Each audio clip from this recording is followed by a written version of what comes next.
నమస్తే, welcome to right news. Chaitanya వ్యక్తుల కార్యక్రమానికి స్వాగతం. ఈనాటి కార్యక్రమంలో పాల్గొనడానికి మనతో ఉన్నవారు రాష్ట్ర ఐటీడీపీ కార్యదర్శి, కరుడుగట్ట తెలుగుదేశం పార్టీ వాది సత్యమూల సత్యం రెడ్డి గారు. మే 13 జరిగిన ఎన్నికల్లో ఆంధ్ర రాష్ట్ర ఫలితాలు ఎలా ఉండబోతున్నాయో, ప్రత్యేకించి కోవూరు నియోజకవర్గంలో వేమిరెడ్డి ప్రశాంత్ రెడ్డి గారి విజయ అవకాశాలు ఎలా ఉన్నాయో ఆయన మాట్లాడి విని తెలుసుకుందాం. నమస్తే సార్. నమస్తే సార్, బాగున్నారా? బాగున్నాం సార్, చెప్పండి, మే 13 ఎన్నికలు జరిగాయి. మీరు ఎంతగానో అభిమానించే తెలుగుదేశం పార్టీ నుంచి అనూహ్యంగా వేమిరెడ్డి ప్రశాంత్ రెడ్డి గారి పేరు పైకి రావటం, పోటీలో పాల్గొనడం జరిగింది. ఆమె విజయ అవకాశాలు ఎలా ఉన్నాయట? 100% ఖచ్చితంగా తెలుగుదేశం పార్టీ కోవూరు నియోజకవర్గంలో ఒక బలమైన ఇది ఎప్పుడూ ఉంటది.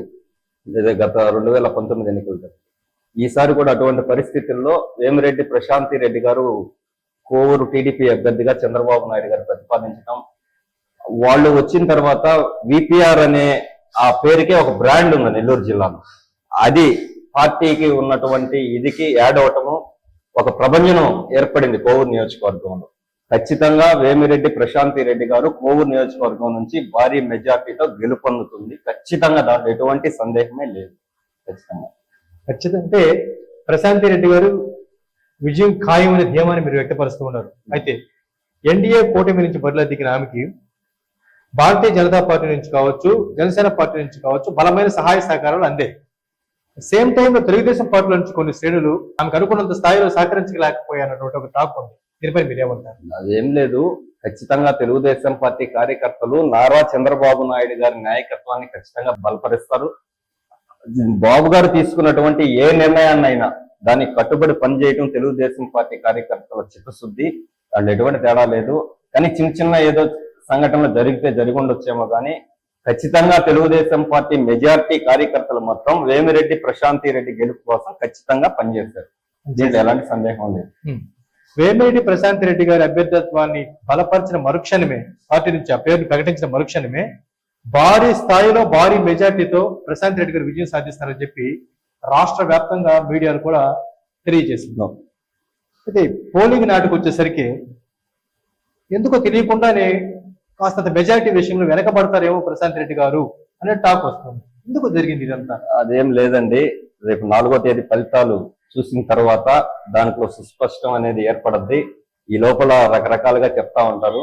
కానీ ప్రశాంత్ రెడ్డి గారు భారీ మెజార్టీతో అయితే గెలవబోతా ఉన్నారు. ఈ మధ్యలో వచ్చే వాటికంతా సమాధానం 4వ తేదీ ఖచ్చితంగా ఉంటుంది. ఖచ్చితంగా ఉంటుంది. అంటే బలమైన పోటీ ఇచ్చారు కుమార్ రెడ్డి గారు అని ఒక టాక్ ఉంది. బలమైన పోటీ ఇచ్చారంటారా? 6 సార్లు శాసనసభ్యుడిగా పనిచేసి నియోజకవర్గంలో ప్రాతినిధ్యం వహించి అతను వేమిరెడ్డి ప్రశాంత్ రెడ్డి గారికైనా ఇంకా మరి ఎవరికైనా కూడా అతను బలమైన ప్రత్యర్థి అవుతారు. పోటీ అనేది గట్టిగానే ఉంటది.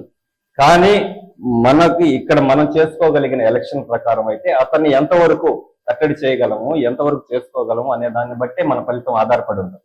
దాంట్లో వేమిరెడ్డి ప్రశాంత్ రెడ్డి గారు అయితే ఫుల్ ఫ్లెడ్జ్ గా సక్సెస్ఫుల్ గా ఎన్నికలు నిర్వహించారు.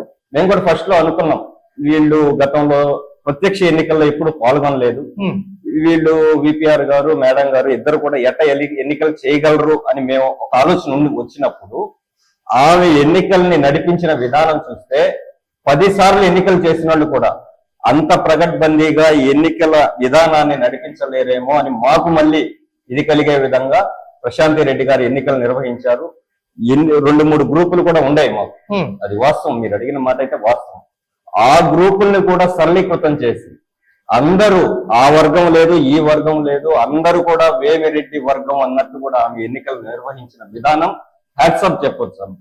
10 సార్లు ఎన్నికలు నిర్వహించిన వాళ్ళు కూడా అంత చాకచక్యంగా ఎన్నికల సరళని ముందుకు తీసుకుపోలేరు అనేది సుస్పష్టమైంది.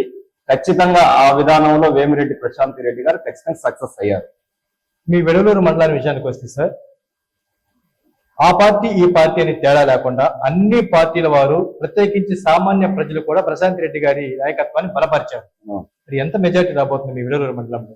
విడలూరు మండలం నుంచి నేను దాదాపుగా ఇది 6వ ఎన్నిక. నేను తెలుగుదేశం పార్టీ నుంచే, వేరే పార్టీలో నేను ఎప్పుడు పనిచేయలేదు.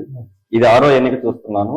నాకున్న అవగాహన ప్రకారం ప్రజల నాడిని గమనించి చూసినంతట్లో ప్రజల్లో వచ్చిన స్పందన చూస్తే 4,500 నుంచి 5,000 ఖచ్చితంగా మెజార్టీ ఉండే అవకాశం ఈ విడవలూరు మండలం నుంచి ఖచ్చితంగా ఉంది. ఉమ్, అది రేపు 4వ తేదీ తెలుస్తుంది. 5,000 అయితే తగ్గే సమస్య లేదు. ఉమ్, నేను అన్ని గ్రామాల మీద, అక్కడ ఉన్న వర్గాల మీద, సామాజిక వర్గాల మీద నాకు పూర్తి అవగాహన ఉంది. అక్కడ ఈ క్యాడర్ లో ఉన్న బలాబలాలని నాకు తెలుసు. ఉమ్. ఎందుకంటే 22 ఏళ్ల నుంచి ఇదే పార్టీలో ఉన్నాను కాబట్టి ఆ గ్రామ పరిస్థితులు, ఆ గ్రామ విధానాలన్నీ నాకు తెలుసు కాబట్టి 5,000 అనేది మినిమం స్టార్ట్ అవుద్ది. ఇంకా అంతకన్నా పెరిగినా ఆశ్చర్యపోవాల్సిన అవసరం లేదు. సో మొత్తానికి భారీ మెజారిటీ అయితే ఖాయం అంటారు. ఖాయం. ఖాయం. దాంట్లో ఎలాంటి సందేహం లేదు. సార్ 2019 ఎన్నికలతో పోలిస్తే ఈ 2024 ఎన్నికల్లో భారీ పోలింగ్ నమోదైంది ఆంధ్ర రాష్ట్రం, అవును, ప్రత్యేకించి మీ కోవూరు నియోజకవర్గంలో కూడా. అవును. సో ఈ భారీ పోలింగ్ ఏ పార్టీకి లాభదాయకం కానుంది?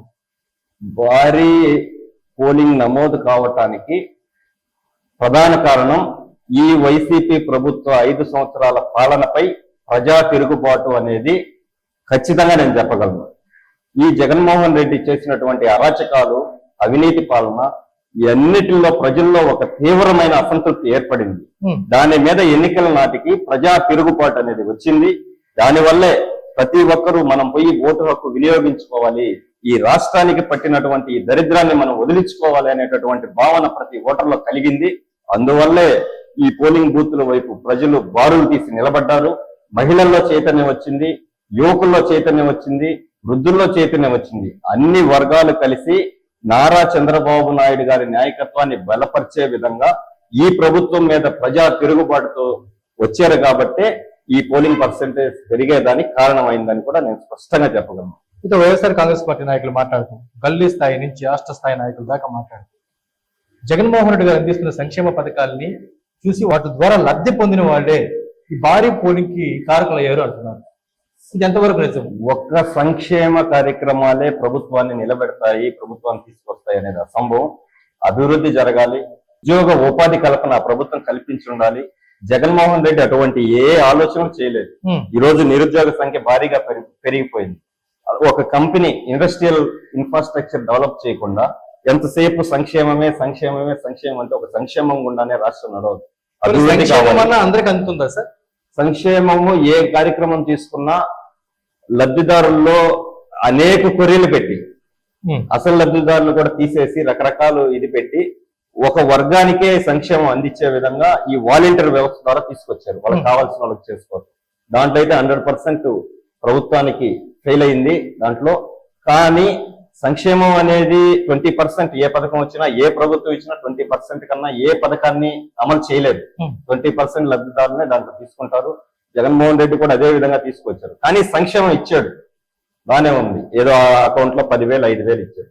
10,000 అకౌంట్ లో వేసి 60,000 రూపాయలు తీసుకొని మళ్ళీ జోబులు వేసుకున్నారు. దాన్ని ఏ విధంగా అంటే నిత్యావసర వస్తువుల ధరలు విపరీతంగా పెరిగిపోయాయి. పెట్రోల్ డీజిల్ పెరిగింది, ఆర్టీసీ ఛార్జీలు పెరిగినాయి, విద్యుత్ ఛార్జీలు పెరిగినాయి. ఇక అది మనం ఇక్కడ ఈ సమావేశంలో చెప్పకూడదు. సంక్షేమం కన్నా దోపిడీ ఎక్కువ జరిగింది. సంక్షేమం కన్నా దోపిడీ. ఆయన 10,000 ఇస్తే 60,000 ఆ ప్రజల దగ్గర నుంచి మళ్ళీ ఆయన వసూలు చేసి జోబీలు వేసుకున్నారు. ఈ విషయం పైన ప్రజలలో చైతన్యం వచ్చింది. మేము బాబులే బాలుడు అనే కార్యక్రమం 1.5 సంవత్సరం కింద బాబు గారు రాష్ట్ర పార్టీ నుంచి పిలిపిస్తే మేము ప్రజల్లోకి వెళ్ళాం. ఆ రోజుకే ప్రజల నుంచి మాకు ఆ స్పందన మాకు కనపడింది. ఖచ్చితంగా మనకి రూపాయి ఇచ్చి 10 రూపాయలు మన కాడ నుంచి లాక్కుంటున్నాడు జగన్మోహన్ రెడ్డి అనే భావన సామాన్య ప్రజల్లోనే మేము స్పష్టంగా చూసాం. మనం పోయి ఓటు వేయకుంటే మళ్ళీ జగన్మోహన్ రెడ్డి అధికారంలోకి వస్తాడేమో అని చెప్పి వీళ్ళు పోయి వాళ్ళు వేయాలనుకున్న దగ్గర ఓటేసి ఈ ప్రభుత్వానికి ఒక హెచ్చరిక జారీ చేసి ఈ ప్రభుత్వం రాకూడదు, ఈ ప్రభుత్వం వస్తే రాబోయే రోజుల్లో భావితరాలకు భవిష్యత్తు ఉండదు, రాష్ట్రం కుంటుపడిపోద్ది, రాష్ట్రంలో అభివృద్ధి అనేది పూర్తిగా నాశనం అయిపోద్ది అనేది స్పష్టంగా ప్రజల్లోనే అవగాహన వచ్చింది. దానివల్లే ఇంత పోలింగ్ బారులు తీరారు. స్పష్టంగా ప్రజలు ఏకపక్షంగా నిలబడ్డారు. అది 24వ తేదీ చూస్తున్నాం. సార్ పోలింగ్ ముగిసింది, దాదాపు వారం కావస్తుంది పోలింగ్ ముగిసి. ప్రజల దగ్గరికి మీరు మళ్ళీ వెళ్తున్నప్పుడు ప్రజల స్పందన ఎలా ఉంది ఇప్పుడు ఈ టైంలో, ఈ వారం? పోలింగ్ లో దాదాపుగా 25 రోజులు ప్రజల్లోనే ఉన్నాం. పోలింగ్ అప్పుడే ప్రజల నాడి మాకు అర్థమైంది. పోలింగ్ రోజు కూడా వాళ్ళు పోలింగ్ ఓటేసి వచ్చేటప్పుడు వాళ్ళ ఫీలింగ్ మాకు అర్థమైంది. ఇప్పుడు కూడా మేమంతా అంటున్నారు. అదేందనేది నేను ఇప్పుడు చెప్పకూడదు, 4వ తేదీ తెలుసు. Okay sir. ప్రత్యేకించి మీ విడవలూరు మండలం అంటే ఒక రకంగా రాజకీయ చైతన్యానికి బాగా పెట్టింది పేరు. పుచ్చలపల్లి సుందరయ్య లాంటి మహానుభావులు కూడా ఈ గడ్డ మీద అదే అటువంటి గడ్డ. అలాంటి గొప్ప మహనీయమైనటువంటి వ్యక్తులు జన్మించినటువంటి ఈ మీ విడవలూరులో కాస్తంత మీ తెలుగుదేశం పార్టీ అభ్యర్థికి వెన్నుపోట్లు పొడిచారు కొందరు కాకపోతే సార్ దీనిపైన ఏమంటారు? అటువంటి దానికైతే స్పష్టమైన ఆధారాలు లేవు, ఆరోపణలు వస్తా ఉంటాయి. అవన్నీ వాస్తవాలు కావచ్చు కాకపోవచ్చు, అది రేపు ఫలితాల్లోనే తెలిసిపోతుంది. పరాయ పార్టీలు వాళ్ళు అందించినంత సహాయ సహకారాలు అయిన పార్టీ వాళ్ళు కొంతమంది అందించలేకపోయారు అన్నటువంటి టాక్ ఉంది. ఇది మీరు ఒప్పుకున్నా, తెలుగుదేశం పార్టీ వాదిగా ఒప్పుకోకపోయినా ఇది మాత్రం నిజం. ఈ మాట బయట అంతా తెలుస్తూ ఉంది. దీనిపైన ఉంటుంది, అటువంటి ఆరోపణలు వస్తా ఉన్నాయి. సార్. ఏది వాస్తవాలు అనేది మనం ఇప్పట్లో చెప్పలేము. కానీ అందరూ కలిసి అయితే వేమిరెడ్డి ప్రశాంతి రెడ్డి గారు అన్ని వర్గాల్ని కలిపి అంతా కూడా వేమిరెడ్డి వర్గంగా పనిచేయించింది అయితే వాస్తవం. గ్రౌండ్ లో ఏం జరిగిందో ఎవరో తెలియదు, దానికి ఆధారాలు లేవు. ఖచ్చితంగా అందరూ కష్టపడి పనిచేశారని అయితే చెప్పగలం. ఓకే సార్, మీ ఐటీడీపీ విభాగాన్ని గురించి మాట్లాడుకుందాం. రాష్ట్రంలో తెలుగుదేశం పార్టీ ఘన విజయం సాధించబోతుందని చెప్పి మీరు అంటూ ఉన్నారు. ఈ ఘన విజయంలో ఐటీడీపీ పాత్ర ఎంతవరకు ఉందంటారు? ఖచ్చితంగా సోషల్ మీడియా అనేది చాలా ప్రభావితం చూపిస్తుంది. ఈరోజు సోషల్ మీడియా ఏం చేస్తుందంటే ఒక విధానాన్ని తీసుకొని వచ్చి అది అట్టడుగు పల్లెటూరులో సామాన్య ప్రజల దాకా కూడా ఈరోజు మొబైల్ ఫోన్ వచ్చింది. మొబైల్ ఫోన్ వచ్చిన ప్రతి ఒక్కరి చేతుల్లో రాజకీయం వచ్చేసింది. మనం అక్కడ ఏదైతే మనం ఒక వాస్తవాన్ని తీసుకొని వచ్చి చిత్రీకరించామో అది ప్రజల్లోకి వెళ్ళిపోతా ఉంది. నరచేతిలో ప్రపంచం లాగా మొబైల్ చేతిలోనే మొత్తం వచ్చేస్తుంది. మొబైల్ ఓపెన్ చేస్తే మొత్తం తెలిసిపోతా ఉంది. ఇటువంటిది మేము జగన్మోహన్ రెడ్డి ముఖ్యమంత్రి అయిన తర్వాత 1 నెల తర్వాత నుంచే అతని వ్యతిరేక విధానాలు, అమరావతి మీద అతను తీసుకున్నటువంటి నిర్ణయాలు అయితే, పోలవరంలో ఆపేయాలనే ఉద్దేశంతో అతను తీసుకున్న నిర్ణయాలు అయితే ఇవన్నీ కూడా కంటెంట్ రూపంలో తీసుకొచ్చి సోషల్ మీడియా ద్వారా తీసుకొచ్చి ప్రజలకు చేరవేశాం. ప్రజలు ఆలోచన పడ్డారు. జగన్మోహన్ రెడ్డి విధానాలు ఇప్పుడు ఇందాక అనుకున్నాం, అతను 10,000 అకౌంట్లు వేస్తున్నాడు, 60,000 మనకి ఎట తీసుకున్నాం. దానికి అన్ని వివరంగా రాశాం. కందిపప్పు ఎంత పెరిగింది, 2019కి ముందు ఎంత, తర్వాత ఎంత, ఇవన్నీ కూడా చూపించాం. అవన్నీ చూసినప్పుడు ప్రజల్లో కూడా అవగాహన పెరిగింది. అందువల్ల ఇంత చైతన్యం ప్రజల్లో ఏర్పడింది అనేది కూడా దానికి కీలక పాత్ర పోషించింది మాత్రం సోషల్ మీడియా. మనం ఒక పోస్ట్ పెడితే కొన్ని లక్షల మందికి అది నిమిషాల్లో చేరిపోద్ది. అదే మనం మౌత్ తో తీసుకెళ్లాలంటే కొన్ని నెలలో సంవత్సరాలు పడుతుంది. అని సోషల్ మీడియా పవర్ అది. ఖచ్చితంగా సోషల్ మీడియా విభాగం నారా లోకేష్ అన్న ఆ రోజు అధికారం కోల్పోయిన దగ్గర నుంచి అతనే లీడ్ తీసుకున్నాడు, మమ్మల్ని అందరినీ నడిపించాడు. ఖచ్చితంగా కేసులు పెట్టించుకున్నాం, దాంట్లో కూడా జైలుకు పోయొచ్చాము. అయినా కూడా ఎక్కడ తగ్గకుండా నారా లోకేష్ అన్న నాయకత్వంలో మేము ముందుకు పోయాం, సక్సెస్ అయ్యాము, ప్రజల్లో చైతన్యం తీసుకొచ్చాము. ఇది మాత్రం స్పష్టం. సో ఈ ఐటీడీపీ అన్న ఆలోచన లోకేష్ గారి యొక్క ఆలోచన సార్? 100% నారా లోకేష్ ఆ టీం తయారు చేయటం కానీ